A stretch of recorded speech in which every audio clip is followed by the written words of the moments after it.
Hello everyone, Anant academy of mathematics में आप सभी का स्वागत है। मैं योगेश शर्मा आपके लिए आज सीक्वेंशियल सीरीज में लेकर आया हूँ रैपिड टेस्ट। यानी कि पहले तो हम रैपिड टेस्ट से रिलेटेड क्वेश्चंस करेंगे, एग्जाम्पल करेंगे। उसके बाद मैं इस वीडियो के लास्ट में इसका प्रूफ भी कराऊंगा जब इसके एग्जाम्पल ख़त्म हो जाएंगे। ठीक है, एग्जाम्पल करने से आपको बेनिफिट ये मिलेगा कि आपको रैपिड टेस्ट से रिलेटेड कुछ बातें एग्जाम्पल के थ्रू पता चल जाएंगी। उसके बाद इसे प्रूफ करना थोड़ा सा आसान हो जाएगा। ठीक है, तो इसमें हमारे पास पहले कंडीशन ये है कि series of positive terms such that limit n tends to infinity an upon an plus 1 minus 1 whole into में n है इज इक्वल टू में सोल्व होकर के l के इक्वल आ गया। अगर ये l ग्रेटर देन 1 है तो हम कहेंगे कि सीरीज इज कन्वर्जेंट, और अगर ये l लेस देन 1 है तो हम कहेंगे सीरीज इज डाइवर्जेंट। तो सबसे पहले तो प्रूफ लेके चलेंगे, लेकिन प्रूफ से पहले मैं एक एग्जाम्पल करा देता हूँ। एग्जाम्पल क्या है उसे ध्यान से देखिए। एग्जाम्पल में हमारे पास कंडीशन है, पहला एग्जाम्पल 4.3 का है। 1 plus 3/7x plus 3 into 6 upon 7 into 10x square plus 3 into 6 into 9 upon 7 into 10 into 13x cube and so on. ठीक है, अब यहाँ पर हमारे पास एक चीज़ और है कि जो x है वो आपको पॉजिटिव गिवन है इसके अंदर, कि भाई x कोई पॉजिटिव टर्म है ऑलरेडी। तो सबसे पहले तो ये देखो, हम इस 1 को नेगलेक्ट कर सकते हैं, क्योंकि अगर हम 1 को नेगलेक्ट नहीं करते तो हमें सीरीज की nth टर्म बनाने में प्रॉब्लम आ सकती है। इसलिए हम फर्स्ट टर्म को नेगलेक्ट कर देते हैं, क्योंकि इन्फिनिटी में से अगर कोई पर्टिकुलर टर्म हटा भी जाती है तो इन्फिनिटी के कन्वर्जेंस या डाइवर्जेंस पे कोई भी इफेक्ट नहीं आता है, इसीलिए हम इसको नेगलेक्ट कर सकते हैं।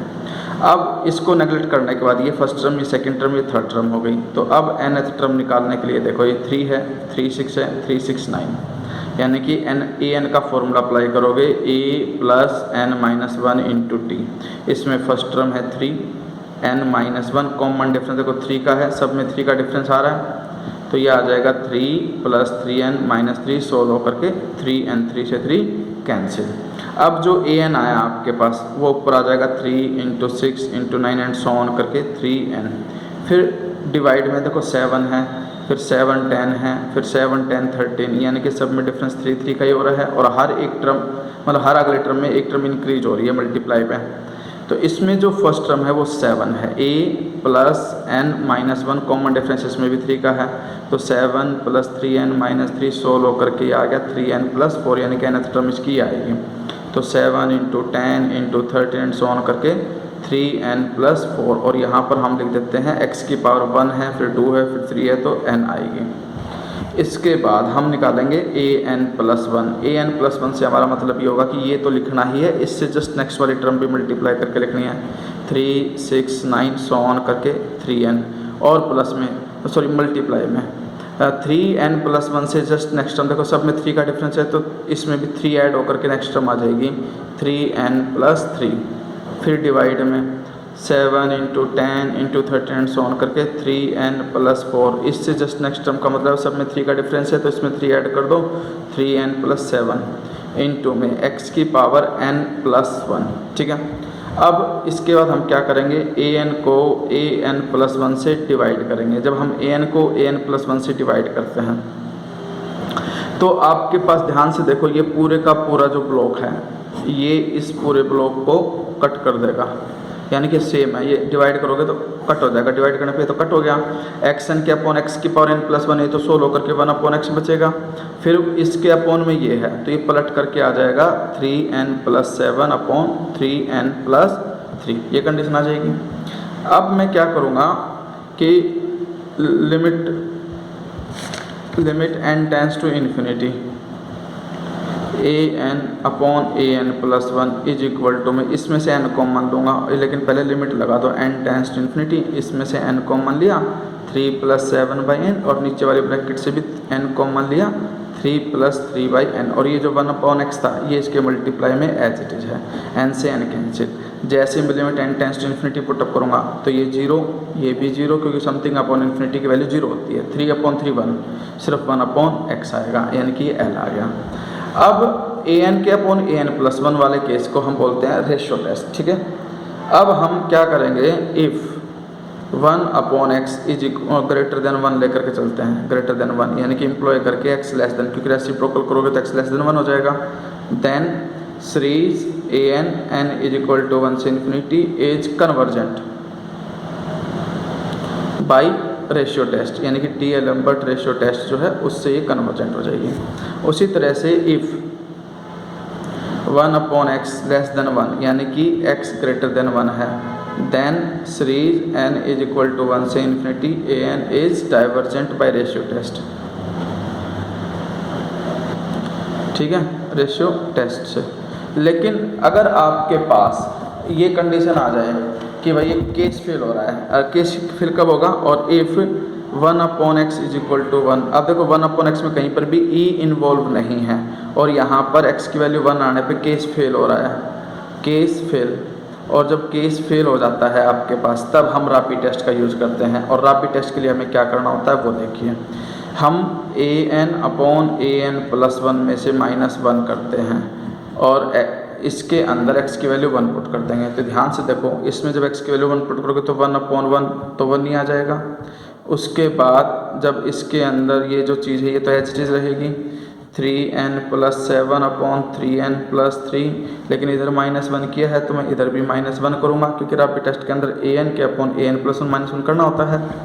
इसके बाद 3n+7 एलसीएम लेने पे -3n-3 होल के अपॉन में 3n+3, 3n से 3n कैंसिल, सोल्व होकर के आ गया 4/3n+3।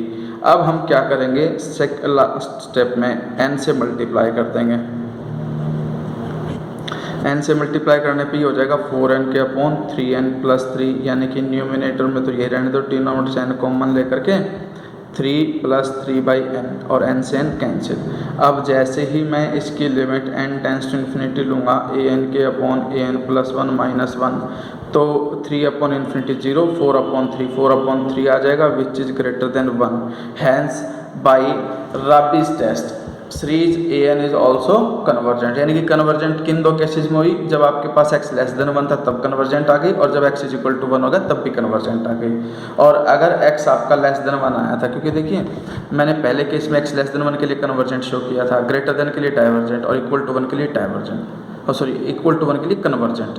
तो x अगर आपके पास लेस देन इक्वल टू 1 है तो कन्वर्जेंट, अदरवाइज डाइवर्जेंट। तो ये आपका फर्स्ट एग्जांपल था। अब हम करेंगे सेकंड एग्जांपल।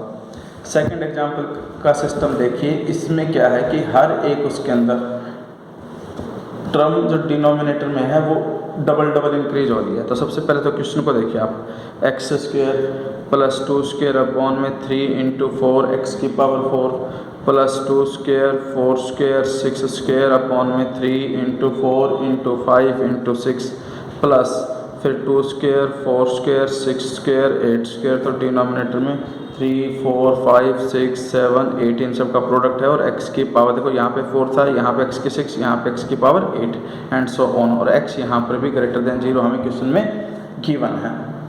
अब हमारे पास कंडीशन क्या है, सबसे पहले तो हम क्या करेंगे, फर्स्ट टर्म को नेगलेक्ट कर देंगे, क्योंकि देखो यहाँ पे 2 से स्टार्टिंग हो रही, 1, फिर ये आपके पास 2² 4² आ गया, आपके पास यहाँ पे 4² तक है, 6² नहीं है और ये 8² भी नहीं है। ठीक है, हमारे पास ये कंडीशन है। अब हम क्या करेंगे कि सबसे पहले an टर्म निकालोगे, नेगलेक्टिंग फर्स्ट टर्म लिख करके। अब 2² है, फिर 2² 4² है, 2² 4² 6², तो एक प्रकार से देखो यहाँ से 2 4 6, इसकी nth टर्म ऐसे बनेगी 2 + n-1 × d, क्योंकि कॉमन डिफरेंस 2 है, तो 2 + 2n-2 ये कैंसिल होकर के आ गया 2n, और सबका स्क्वायर है इसलिए 2² 4² 6² एंड सो ऑन करके 2n का भी स्क्वायर डिवाइडेड बाई। अब देखो सबकी लास्ट टर्म जब भी ऐसे हो ना, देखो यहाँ पर 2 है, फिर 4 है, फिर 6, हर बार 2 टर्म इंक्रीज हो रही है। तो आप इस वाले केस में क्या करोगे कि जो लास्ट वाली टर्म है 4 6 8, इनको लेकर के 4 6 8 इनको लेकर के nth टर्म निकाल दो, तो a + n-1 × d, और ये आ जाएगा आपके पास 4 + 2n-2, यानी कि 2n + 2 ये आ जाएगा आपके पास। तो लास्ट टर्म अगर आपके पास 2n+2 है और सब में डिफरेंस 1 का, तो इससे जस्ट पहली टर्म क्या होगी, 2n+1 होगी, एक कम होगी इससे। बाकी स्टार्टिंग से लिख दो 3, 4, 5, 6 एंड सो ऑन, इन सब का प्रोडक्ट। तो ये बात इसमें ध्यान रखना, जब आपके पास दो टर्मों का इंक्रीमेंट हो तो क्या होगा। एक तरीका तो ये था कि लास्ट टर्म निकाल लो, लास्ट टर्म nth टर्म क्या आएगी, उससे पहले एक जो भी डिफरेंस है वो घटा करके पहले टर्म लिख दो, ये बेस्ट है। फिर हमारे पास क्या है, an+1 निकालना होता है। an+1 निकालने के लिए हम क्या करेंगे भाई, ये जितना भी कुछ हो वो तो लिखना ही पड़ेगा, लेकिन इसमें एक चीज़ और थी, x की पावर 4 थी, फिर x की 6 थी, फिर x की 8 थी। जब 4, 6, 8 होता है तो आपके पास nth टर्म जो है वो आएगी n+2, ठीक है। लेकिन ये 4, 6 इवन टर्म है तो 2n+2 आएगी आपके पास, ठीक है। यानी कि जो डिनोमिनेटर में है वही पावर है, जो डिनोमिनेटर में लास्ट टर्म में वही पावर है। 8 है तो 8 पावर है, तो जो लास्ट में 2n+2 तक की पावर भी 2n+2 ही आएगी। अब an+1 निकालेंगे, 2 square, 4 square, 6 square and so on करके 2n स्क्वायर तो है ही। जस्ट नेक्स्ट टर्म आएगी 2n+2 होल स्क्वायर, क्योंकि सब में 2 का डिफरेंस ऐड हो रहा है। अब 3, 4, 5, 6 एंड सो ऑन करके 2n+1 और 2n+2।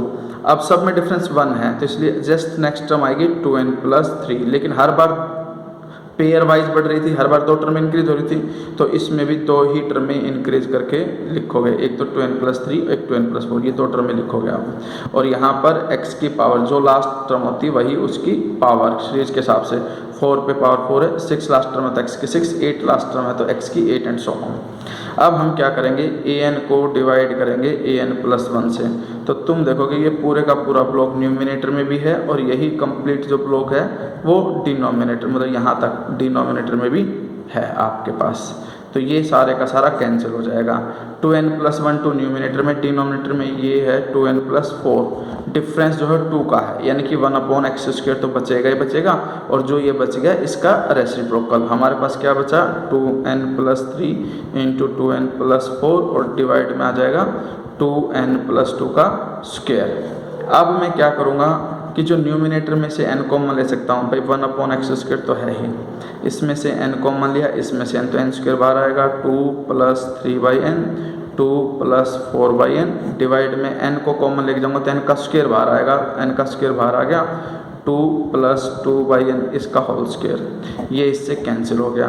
अब मैं limit n tends to infinity put up करूँगा, an में an+1 डिवाइड करना, देखो an/an+1 में n tends to infinity put up करता हूँ तो 3/∞ 0, 4 में ये n है इन्फिनिटी पे 0 हो जाएगा, ये 2/∞ 0, तो 2 × 2 तो 4 तो न्यूमिनेटर में है, डिवाइड में ये तो 0 हो गया, 2 का स्क्वायर ये भी 4 है, और ये 1/x² एज इट इज है ही, तो सोल्व होकर के ये 1/x² आ गया।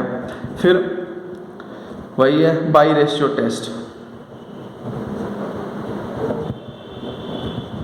सीरीज n = 1 से infinity an is convergent if 1/x, यानी कि जो 1/x² है ग्रेटर देन 1 तो कन्वर्जेंट, यानी कि x² लेस देन 1। रूट लोगे तो x की वैल्यू लेस देन 1 ही लिख देना, क्योंकि पॉजिटिव तो वैसे ही है तो अंडर रूट में +-1 तो लिख नहीं सकते, इसलिए हम x लेस देन 1 लिखेंगे। उस वाले केस के लिए कन्वर्जेंट, ग्रेटर देन, अगर ग्रेटर देन 1 हो जाता है तो डाइवर्जेंट, और इक्वल टू 1 हो जाता है तो केस फिल। ये स्टेटमेंट लिखने के बाद अब हम लिखेंगे कि एट x = 1। जब हम x = 1 पाएंगे तो वापस an में an+1 पर आएंगे, इसके अंदर x की वैल्यू तो 1 रख दो, ये तो 1 हो गया। अब आपके पास बच गया ये 2n+3 2n+4 में 2n+2 होल स्क्वायर। अब हम क्या करेंगे, दोनों तरफ -1, क्योंकि रैपिड टेस्ट में दोनों तरफ -1 होता है। अब इनको तो प्रोडक्ट कर दो, 4n² प्लस में 8n + 6n + 12 माइनस में इसका होल स्क्वायर करोगे माइनस में, तो 4n² माइनस में 2 का स्क्वायर 4, और माइनस में 2 × 2 4 × 2 8n माइनस का 8n, क्योंकि मैंने a + b का होल स्क्वायर ओपन किया, a² + b² प्लस में 2ab, लेकिन माइनस होने की वजह से तीनों टर्म में नेगेटिव हो जाएंगे और डिवाइड के अंदर आ जाएगा 2n+2 होल स्क्वायर।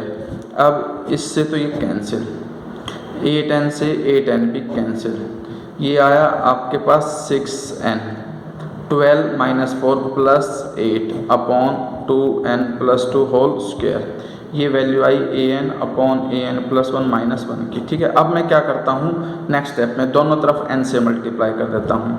n से मल्टीप्लाई करने के बाद इसमें से n common low, 6 plus 8 by n, n common आकर के इंटू में ये n स्क्वायर, क्योंकि एक n तो ऑलरेडी था ही, एक n और कॉमन आके मल्टीप्लाई n स्क्वायर डिवाइड में, इसमें से भी n कॉमन लो, तो ये तो 2/2 मतलब 2 प्लस 2 बाई n का होल स्क्वायर, और n बाहर जाएगा लेकिन उसका स्क्वायर है तो n स्क्वायर बाहर आएगा, ये कैंसिल हो गया।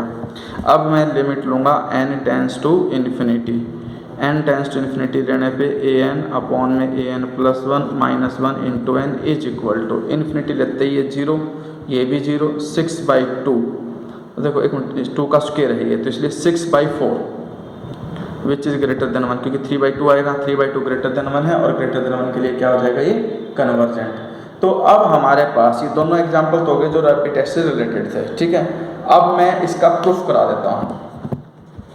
रैपिड टेस्ट के प्रूफ में क्या है वो देखो,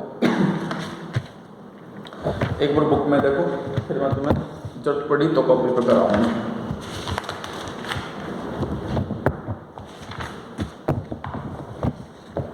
इसमें यह है कि भाई केस 1 L ग्रेटर देन 1 लेकर के चलो, और एक नंबर P चूज करो जो ग्रेटर देन क्या हो 1, such that P lies between 1 and L, यानी कि जो P नंबर हम चूज करेंगे वो इस तरह से चूज करेंगे कि वो L से लेस हो लेकिन ग्रेटर देन क्या हो 1।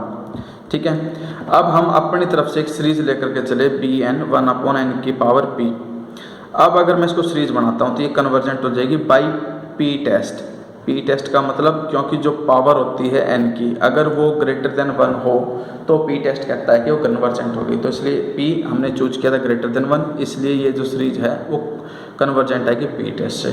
लेकिन फिर थर्ड चैप्टर में एक थ्योरम है 3.12.7 जो ये कहती है कि अगर मतलब Bn कन्वर्जेंट है तब आपके पास An भी कन्वर्जेंट होगी if an upon an plus 1 greater than bn upon bn plus 1, यानी कि अगर an के अपॉन an प्लस 1 ग्रेटर होती है bn के अपॉन bn प्लस 1 तो आपके पास सीरीज an भी कन्वर्जेंट होगी। तो अब हम क्या करेंगे वो देखो, अब ये मैं आगे कॉपी पे करा देता हूँ। सबसे पहले तो हमने bn क्या ली वो देखो,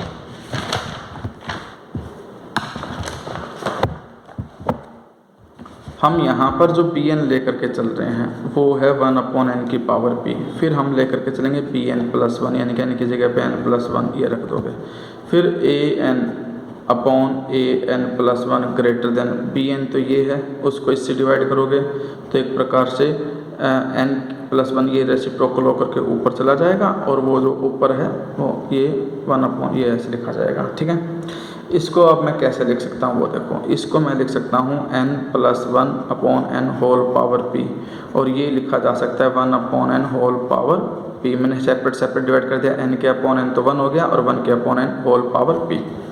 अब हम नेक्स्ट स्टेप में क्या करेंगे, हम बाइनोमियल एक्सपेंशन करेंगे, an उसके अपॉन में ये है ग्रेटर देन के नीचे ग्रेटर देन चलता जाएगा। अब ये इसका बाइनोमियल एक्सपेंशन कैसे हो रहा है देखो, 1 प्लस में जो पावर है वो यहाँ लिखी जाएगी इंटू में 1/n, फिर नेक्स्ट में p into p minus 1/2 factorial और 1/n का स्क्वायर, इस तरह से टर्म इंक्रीज होती चली जाएगी। अब जो ये 1 है ये लेफ्ट में ले आओ, an upon an plus 1 minus 1 greater than p/n plus p into p minus 1/2 factorial 1/n का स्क्वायर एंड सो ऑन। अब दोनों तरफ रैपिड टेस्ट के हिसाब से n से मल्टीप्लाई भी कर दो, an प्लस 1 माइनस 1, साइन अभी चेंज नहीं होगा, जैसा है वैसे का वैसा रहेगा। n से मल्टीप्लाई करने का मतलब ये p रह जाएगा, क्योंकि n से मल्टीप्लाई करोगे तो ये तो कैंसिल, फिर इसको भी n से मल्टीप्लाई करना p minus 1/2 factorial n into में 1/n स्क्वायर। ठीक है, ये कैंसिल। अब हम क्या करेंगे, limit n tends to infinity put up कर देंगे, n इंटू में an upon an plus 1 minus 1 is equal to, जैसे ही मैं लिमिट इन्फिनिटी पुट करूँगा तुम देखोगे इस टर्म और इसके बाद वाली हर एक टर्म के अंदर अपॉन में n बचता है, समथिंग अपॉन इन्फिनिटी 0, बाद वाली सारी टर्म 0 हो जाएंगे, सिर्फ क्या आएगा 1। साइन ग्रेटर का है तो यही साइन रहेगा, इक्वल का साइन मत लगाना। ये पूरी की पूरी क्वेश्चन के अंदर हमें गिवन है l के इक्वल, तो l is greater then p और p ग्रेटर देन 1 हम चूज करके चले थे, और ये पहला केस हम मान करके चलेंगे कि विच इज़ ट्रू, यानी कि ट्रू आ ही गया, क्योंकि जो हमने चूज किया था बी वो ऑलरेडी एल से छोटा ही चूज किया था हमने, और इस कंडीशन को सोल्व करने के बाद भी वही कंडीशन आ रही है। इसका मतलब जो हम स्टेप लेकर के चल रहे हैं वो सही लेकर के चल रहे हैं, और सही लेने की वजह से आपके पास ए एन क्या है, कन्वर्जेंट, क्योंकि ए एन कन्वर्जेंट होने पे ही ये स्टेप लेते चले गए थे, और ये स्टेप होने पे कंडीशन ट्रू आ रही है, तो इसका मतलब A N will be convergent. अब इसी तरह से दूसरा केस बनेगा डाइवर्जेंट वाला, case second, when L is less than 1, जब L लेस देन 1 होगा तो choose a real number P such that P greater than L less than 1, यानी कि उसमें क्या था, P लेस देन L था, इसमें P ग्रेटर देन L है लेकिन लेस देन 1 है। फिर इसमें भी Bn वैसे ही लो 1 अपॉन n की पावर P, लेकिन अब की बार P लेस देन 1 है तो P टेस्ट कहता है कि ये डाइवर्ज होगा।